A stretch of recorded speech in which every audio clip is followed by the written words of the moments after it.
এটা হচ্ছে একটা চাইল্ড বেডরুম। তো চাইল্ড বেডরুমে আমাদের প্রথমেই এন্ট্রি দিয়ে ঢুকলে আমাদের প্রথমে যেটা নজরে আসবে সেটা হচ্ছে একটা ডাবল হাইট খাট।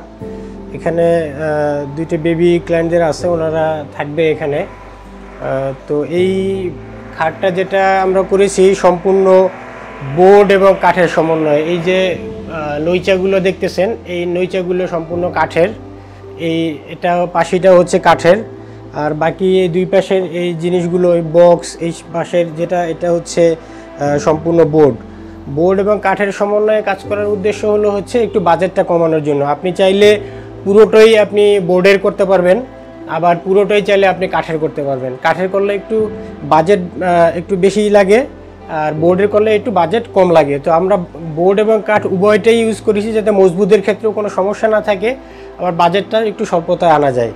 তো এখানে আমরা যে খাটের নিচে পুরোটা আমরা ড্রয়ার দিয়ে দিয়েছি যাতে ভিতরে আপনার স্টোরেজ রাখা যায়। এই খাটের ভিতরে যে জায়গাগুলো আছে সেই জায়গাটা যাতে স্বল্পতা মানে ওয়েস্টেজ না যায়, যাতে এগুলো কাজে লাগানো যায়। এখানে প্রত্যেকটা যে সিঁড়ি আমরা দিয়েছি, প্রত্যেকটা সিঁড়িতে একটা করে আমাদের ড্রয়ার দেওয়া আছে।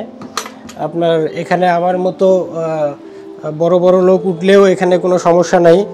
খাট খুবই মজবুত এবং টেকসই, দীর্ঘদিন যাবে, যে এখানে আমরা উঠলেও কোনো সমস্যা নাই। তো উপরে এখানে আমরা যেটা কাজ করেছি এটাও জিপসামের সিলিংয়ের কাজ।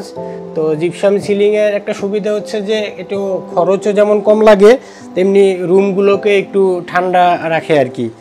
আর এখানে একটা কর্নার তৈরি হয়ে গেছিলো, এটা একটা পিলার আর ওয়ালের মাঝখানে এই কর্নারটাকে কাজে লাগানোর জন্য আমরা এখানে একটু কর্নার শেলফ করে দিয়েছি। এখানে যে কোনো জিনিস ডিসপ্লে করার জন্য, শোপিস থেকে শুরু করে অনেক কিছু রাখতে পারবেন। এই পাশটাতে হচ্ছে স্টোরেজের জন্য ক্যাবিনেট 3 পাল্লার একটা ক্যাবিনেট। এখানে এটার জন্য আমরা এখানে একটা হ্যাঙ্গারিংয়ের ব্যবস্থা রেখেছি। আর আপনার হচ্ছে কসমেটিক্স রাখার জন্য এখানে একটু ড্রয়ারের ভিতরে কসমেটিক্স আইটেম রাখার একটা ব্যবস্থা। এখানে 2 পাল্লার ক্যাবিনেটের ভিতরে আপনার স্টোরেজের জন্য তাক দেয়া আছে। আর এখানে হচ্ছে স্টাডি কর্নার। এই কর্নারটাকে কাজে লাগানোর জন্য আমাদের টেবিলটাকে একটু কর্নার করে দিয়েছি। নিচে পিসি থাকবে, এই কারণে নিচের অংশটা একটু ফাঁকা রাখা হয়েছে। আর টেবিলের সাথে জিনিসপত্র রাখার জন্য এখানে ড্রয়ার দেওয়া হয়েছে। প্রত্যেকটাতে পাথরের নব এবং আপনার লক দেওয়া হয়েছে। হ্যান্ডেলগুলো সম্পূর্ণ এসএস-এর হ্যান্ডেল, দীর্ঘদিন টেকসই হবে। এখানে টেবিলের উপরে বুক শেলফ দেওয়া হয়েছে কিছু রাখার জন্য। আর উপরের গোটা ক্যাবিনেটটা হচ্ছে আপনার বড় বড় যে জিনিসগুলো রাখবেন, লাগেজ টাগেজ থেকে শুরু করে সব কিছু।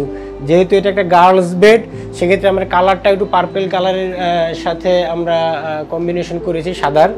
আর এখানে হচ্ছে ড্রেসিং টেবিলটা দেওয়ার জায়গা না থাকার কারণে আমরা এখানে আয়নাটা দিয়েছি, আর ড্রেসিং টেবিলের কসমেটিক্স রাখার জন্য এখানে ড্রয়ারটা দেওয়া হয়েছে।